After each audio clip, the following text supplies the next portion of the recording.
Dito mo ba gusto o mas gusto mo sa kwarto ko? Puno ng kaarogantehan ng tinig ni Armando nang tanungin iyon habang nakayukod to sa may gawing balikat niya.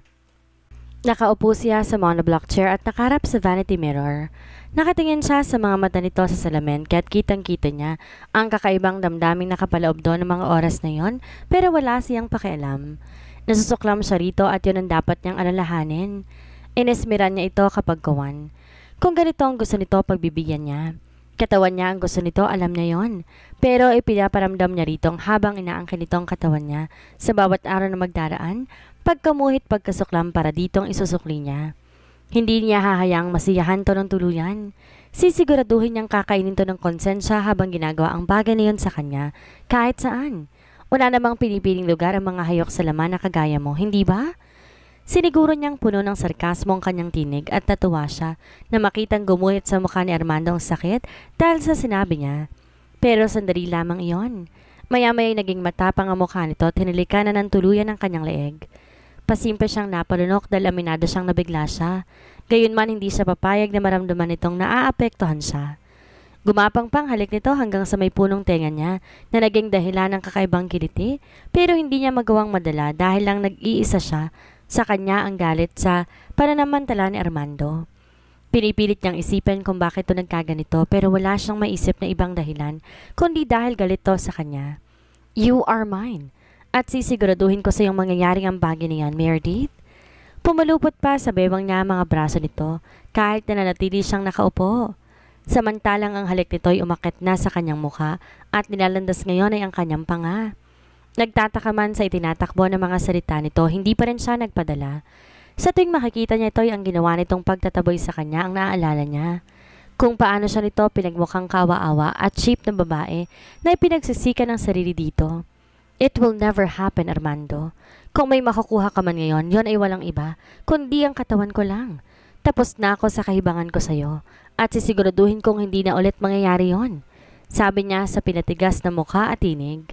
Nakipagsukatan siya ng tingin dito sa salamin at kitang-kita niya kung paano to naging seryoso dahil doon.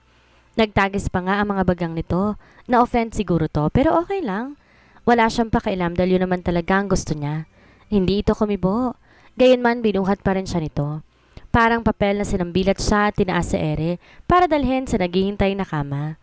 Ibinaba siya nito roon at pumeso to sa ibabaw niya. Pinakatitigan siyang mabuti at saka hinawi ang buhok niya na bahagyang tumakip sa kanyang mga mata. Nang tangkain itong halikan ng mga labi niya, iniwas niya ang kanyang mukha. Sa pisngi tuloy niya dumapo ang halik nito. Halatang natigilan to saglit pero hindi rin niya nagtagal. Hold me, Meredith. Utos nito maya-maya. Nagtaka pa siya dahil wala ng maotoridad na tinig nito. Bagkos malumanay iyon at waring nakikiusap pa nga. No! Sagot niya dahil ayaw niyang masiyahan ito. Pero sa malas ito pang naglagay ng mga kamay niya sa sariling dibdib. Bigla'y bumilis ang tibok ng kanyang puso nang mapansing titig na titig to sa kanya at waring naghihintay ng ano paman. Naalala niyang bigla ng mga panahong baliw pa siya kay Armando at nasasabik siya sa mga ganitong tagpo. Pinakiramdaman niya ang sarili. Ito ang una nakaangkin sa kanyang katawan at hindi niya akalaing pagkatapos ng lahat, mauulit na naman ang mga nangyari sa kanila. At ngayon nakatakda siyang angkinin nitong muli. Hindi niya na matandaan kung ilang beses nang may nangyari sa kanila, pero itong unang napipilitan lamang siya at wala ang kanyang consent.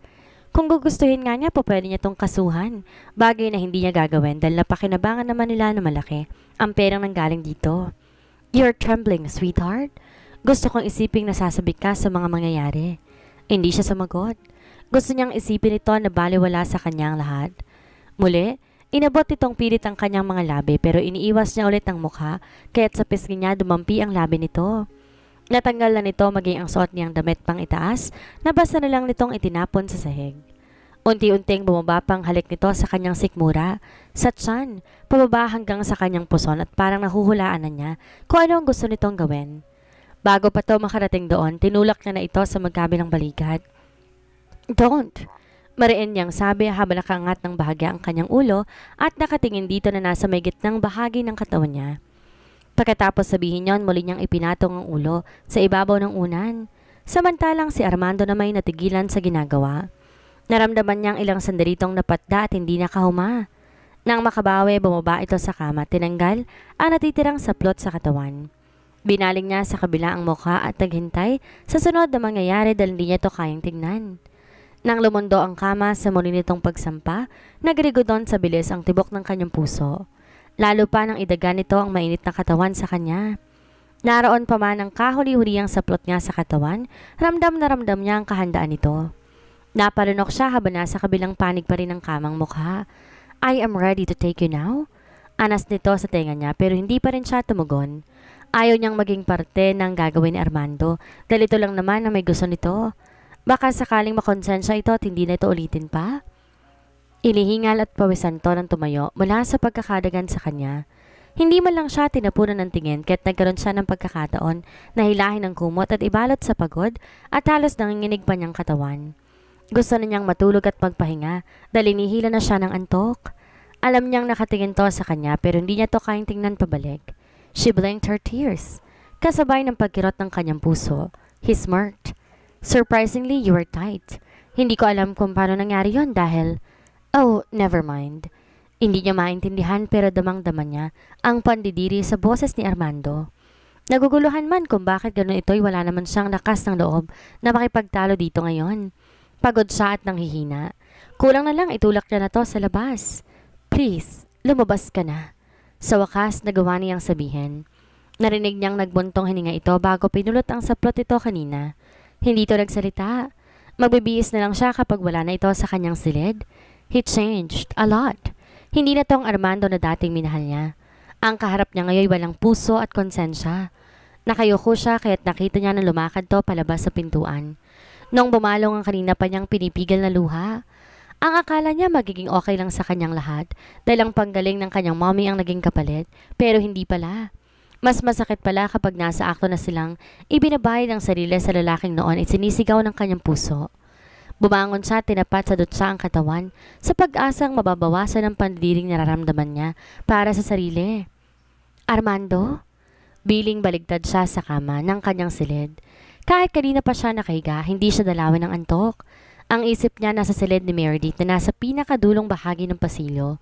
Lumilipad ang kanyang isip at hindi niya makalimutan ang nangyari kanina. Ang totoo, sabik na sabik siya rito. Mula nang malaman niyang pagpapanggap nito, walang ibang babae siyang naikama. Paano? Ito ang hinahanap-hanap ng kanyang katawan at mas talo niya pang napatunayan yon kanina. Nang masilayan niya ang kagandahan ng katawan nito, di na siya nakapagpigil pa na hindi ito ang kinin. Gayon may ramdam niyang di talaga nito gusto ang nagaganap. Kahit konti wala itong naging partisipasyon. Ni hindi siya nito tiningnan. Ni hindi ito nagsalita at higit sa lahat, hindi ito nagpahalik sa kanya sa mga labi. Ramdam niya ang pagkasuklam nito. Pero hindi nga ba siya dapat ang nagagalit dito dahil sa ginawa nito noon sa kanya? Alas 11 na ng gabi pero hindi talaga siya dalawin ng antok. Nakapagpalit na siya ng pajama at sando kaya ipinasya niyang bumaba para tunguhin ang kanyang bar. Nang mapadaan siya sa silid ni Meredith, nagtaka siya dahil nakaawang ng bahagya ang pinto noon. Natukso siya na silipin ang loob pero wala ito doon. Naisip niyang marahil nasa banyo ito. Itinuloy niya ang naudlot na pagbaba. Dumiretso siya sa kanyang bar, kumuha ng yelo at naglagay ng baso, saka yon sinalina ng alak. Nakailang tungga na siya roon nang mapansin niyang may tao sa nanay na tanaw mula sa kanyang kinaroroonan. Kahit madilim, sigurado siyang si Meredith iyon.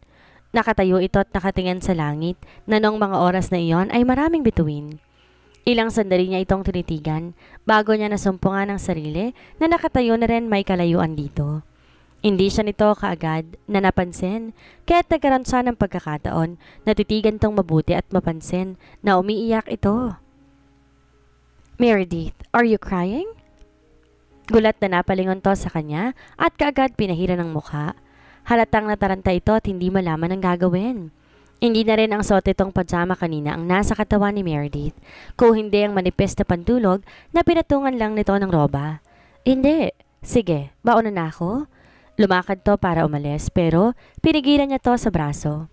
Can we talk, Meredith?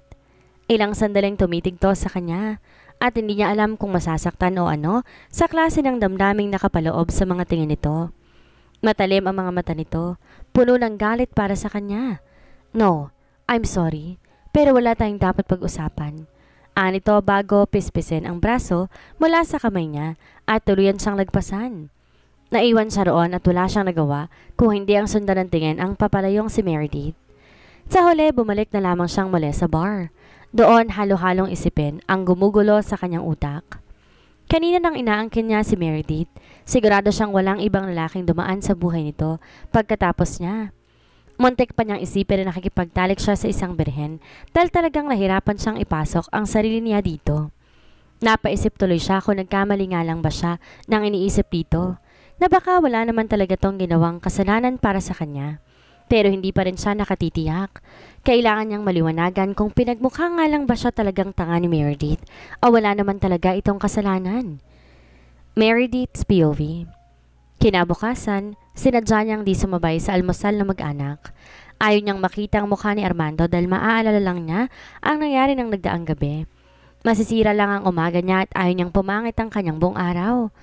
Kasunduan man nilang maituturing ang pagbigyan niya ito sa gusto nitong mangyari, iba pa rin ang epekto sa kanya ng pagbibigay dito ng kanyang sarili. Isang marumi at bayarang babae, yon ang nararamdaman niya ngayon kaya siya nanliliit. Para usan siya ni Armando, yon ang totoo. At sigurado siyang kung malalaman ito ng mga magulang niya, tiyak na magwawala ang kanyang ama sa galit. Batid niyang kailanman hindi nito matatanggap na ginawa niyang pambayad ang kanyang alang-alang sa kaligtasan ng kanyang ina. Pero magsisiman siya ay huli na. Gawa na ang kasunduan nila at nadudutungan na nito ang buhay ng kanyang mommy, kaya kailangan niyang ibalik ang kanyang parte. Kanina nung katokin siya ng maid para sumabay sa almusal ng mga to, sinabi niyang busog pa siya dahil katatapos lang niyang magkape. Bagay na totoo naman. Kahit kasi madaling araw na siyang natulog, maaga pa rin siyang nagising. Si Gov Del Rio ayaw naman ang inaasikaso pagdating sa oras ng pagkain, kaya mamaya na lang siya kapag kapatapos na ang mga to. Tamang-tama dahil papainumin niya to ng gamot. Kasalukuy niyang ipinupusod ang mahabang buhok nang biglang bumukas ang pinto ng kanyang kwarto at iluwas si Armando na nooy bihis na. Nakagayak na para sa pagpasok sa munisipyo. Gulat na gulat siya dahil sa pagkakaalam niya. Inilak niya ulit yon kanina matapos niyang pagbuksan ng maid. Magtatanong pa sana siya kung paano to nakapasok nang makita niyang susing nasa isang kamay nito. May kailangan ho ba kayo, Mayor? Seryosong tanong niya. Sa isip, napakakampante naman ni Armando dahil hindi man lang nito nagawang kumatok. Paano na lang pala kung nagbibihis siya o di kaya nakahubad? Kung sa bagay, ano pa ba naman ang maitatago niya rito? Dito na nga mismo nanggaling na pag-aari na siya. Bakit hindi ka sumabay sa almusal? Iniiwasan mo ba ako? Seryoso nitong tanong pero wala siyang balak na makipagdiskusyon dito. Isa pa, hindi nito deserve ang paliwanag niya sa mga bagay na wala naman tong kinalaman. Hindi niya ito pinansin. Kinuha niya ang cellphone sa ibabaw ng kama at plano na niyang lumabas nang biglang tumunog iyon. Si Noah ang tumatawag. Bigla ay nagkita siya ng pagkakataon para pamukhaan ng alkalde. Sinadya pa niyang lakasan ang speaker ng cellphone para masiguro niya na maririnig nito ang kanilang pag-uusap. Hello, Noah? Hi baby, how are you? Malambing nitong sabi sa kabilang linya. I'm good. Ikaw? Sinadya niya ring langkapan ng lambing ang tinig. Nakikipag-usap siya kay Noah, titig na titig siya kay Armando, kaya't kitang-kita niya na magtagis ang bagang nito at bawiin ang mata sa kanya. Eto, miss na miss ka na. What time ka mag-out? I will fetch you there. Tapos mag-late dinner tayo. What do you think? Patuloy nito sa kabilang linya. Sige, 6:00 ang out ko, Noah. See you later. See you, baby. Bye. Pinatay niya ang telepono at dumiretso na siya ng pinto para lumabas. Naroon pa rin si Armando na mukhang walang balak umalis, kaya wala siyang choice kundi isingit ang sarili sa katawan nito. Pero sa malas wala itong balak para anin siya. Ang ending, nagkatapat ang mga mukha nila. Gahib lang pagitan na halos lang hap na niya ang mabangong hininga nito. Pigil-pigil pa siya nito sa isang braso. Ano bang problema mo? Piksi niya pero mas tumindi pa ang hawak nito. Ako maghahatid sa iyo mamaya. Wala si Mang Baste kaya responsibilidad kita. Maotoridad nitong sabi pero kumunot ang noon niya. What?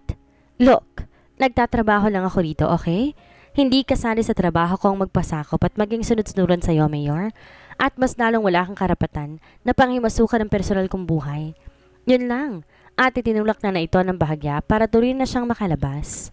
Pagbaba, dumiretso siya sa sala kung saan naroon ang mag-asawa.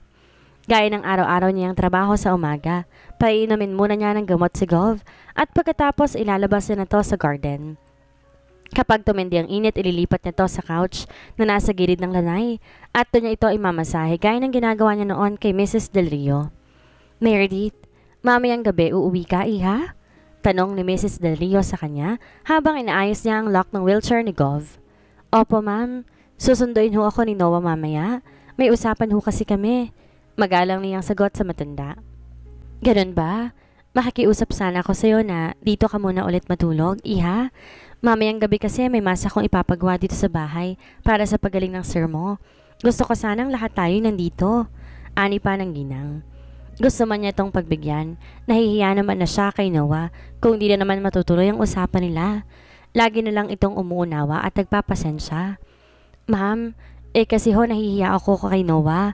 Matagal na ho kasi na gusto niyang lumabas kami. Ano kaya kung papuntahin mo na lang siya dito, iha? Suhestyon nito na ikinagulat niya. Hindi pa man nito nakikita yung tao, willing na nitong patuloyan sa bahay nito. Bagay na siyang hinahangaan niya ng lubos sa mag-asawa. Bukas ang parad nito sa lahat. Ma-excuse me, but seriously? Hindi natin kilala ang lalaking yon. Baka mamaya magnanakaw yun at limasin ang loob ng bahay. Ani Armandong biglang sumulpot sa kinaroroonan nila. Hindi niya alam kung matatawa o titikwas ang huso niya dahil sa sinabi nito. Maging si Mrs. Del Rio hindi napigilang matawa sa tinura ng anak. Iho, kailan ka pa naging ganyan ka-immature? Come on, hindi naman siguro makikipagrelasyon tong si Meredith sa ganyang klase ng tao. Natatawang sabi ng mama nito. Sumeryoso si Armando. Tiimbagang siyang tinitigan bago to humalik sa pisngi ng mama nito at magpaalam para umalis. Pasensya ka na kay Armando, Meredith. Hinging pa umanhin sa kanya ni Gov Del Rio. Wala ho yun. Sanay na ho ako sa anak ninyo. Kibit balikat niyang sagot. Nang sumapit ang tanghali, tinawagan niya si Noah at sinabing imbitasyon ng mga Del Rio na pumunta sa bahay ng mga ito. Ang inakala niyang magiging tampo nito ay kabaliktaran pala. Buong lugod tong nagpaunlak at sinabing sasamahan siya nito mamaya. Bigla tuloy na excite siya. Ilang araw niya tong di nakita at aminado siya na sasabik siyang makita ito. Sa paglipas ng mga araw, unti-unti niyang napapatunayan sa sarili na nahuhulog na ang loob niya kay Noah. Nagkakaroon na ng puwang ang binata sa puso niya, bagay na hindi niya lang maamin dito dahil sa sitwasyon ngayon na meron siya. Unti-unti naramdaman niyang hindi deserve ni Noah ang kagaya niya. 6:00 ng gabi ang misa. Tamang-tama lang ang dating ni Noah sa mansyon. Magkasunuran lang halos dumating ito at si Armando na nauna lang ng bahagya sa binata. Sinalubong niya ito ng yakap at sakay pinakilala sa mag-asawang Del Rio na una pa lang ay magiliw na kay Noah. Bagay na bagay kayo nitong si Meredith, iho. Ang totoo magkamukha kayo. Maraming nagsasabi na ganun daw madalas na nagkakatuluyan. Nakangiting sabi ni Mrs. Del Rio nang nasa sala na sila at nagkakape. Maya-maya pa'y darating ang parit ang kasama nito, kaya may pagkakataon pa silang magkwentuhan. Buong pagmamahal siyang tinitigan ni Noah pagkatapos yun sabihin ng ginang. Pinisil ang kamay niya at hindi na binitawan. Wala naman ho akong planong pakawalan pa tong si Meredith, ma'am, sir. Sa kanya ko ho nakikita ang katauhan ng babaeng makakasama ko habang buhay. Seryoso nitong sabi at titig na titig pa sa mga mata niya. 7:00 nang ganap na mag-umpisa ang misa na ginanap sa mismong garden ng mansyon ng mga Del Rio. Nasa unahang bahagi ang mga magulang ni Armando, katabi ang mga kasama ng pari. Sila ni na Armando at Noah magkakatabi sa likod ng mga to.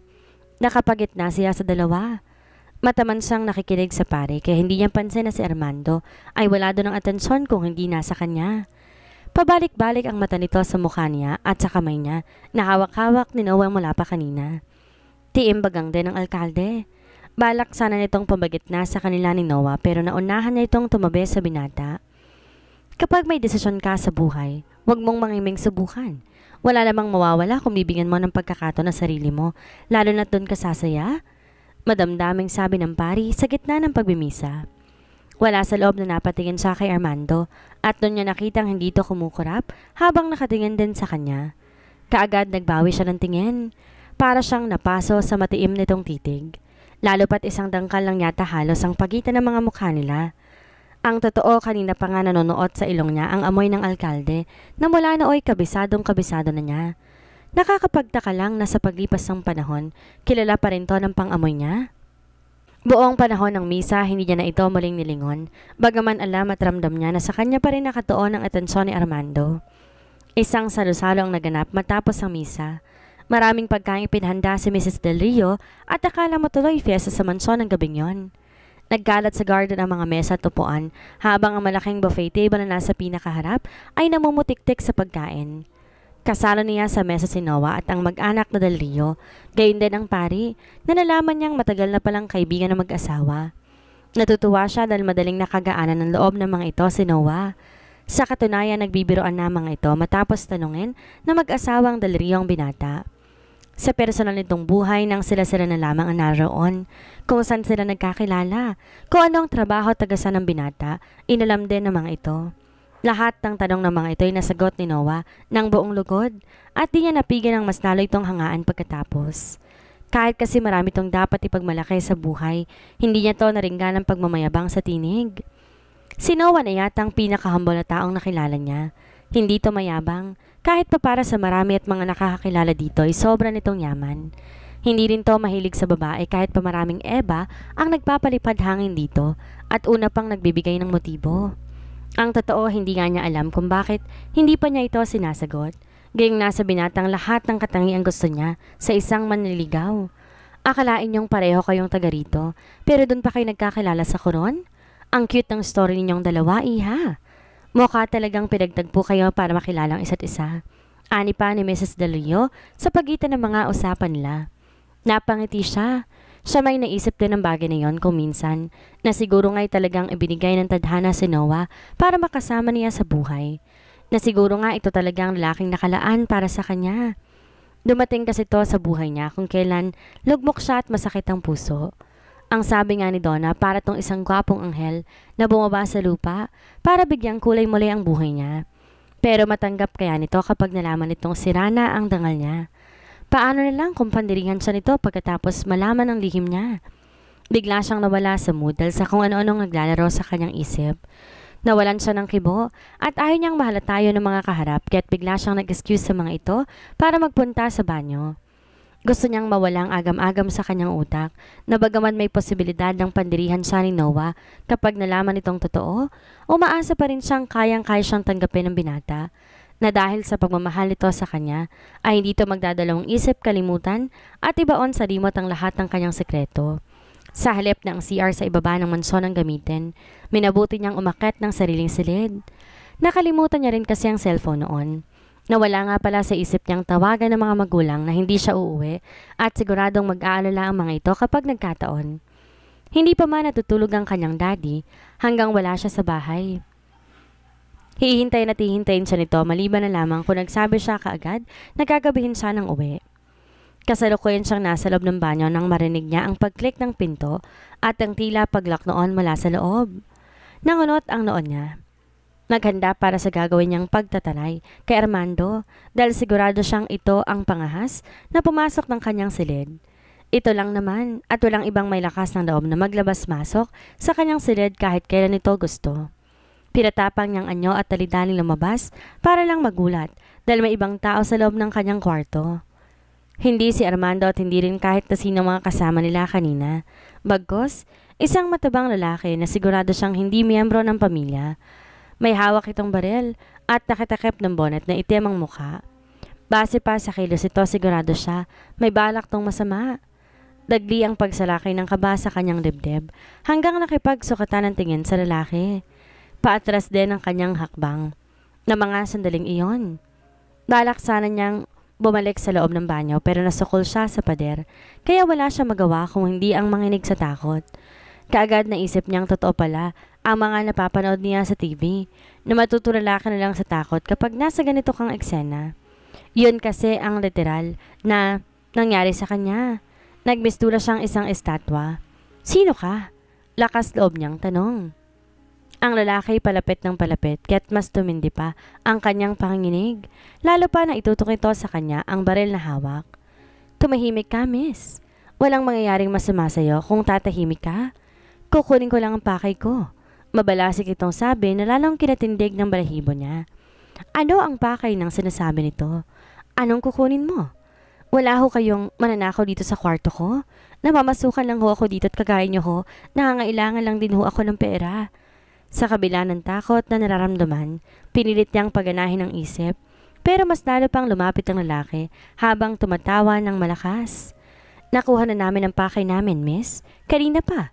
Ang totoo'y nakalis na nga mga kasama ko at naghihintay na sa akin sa labas ng gate.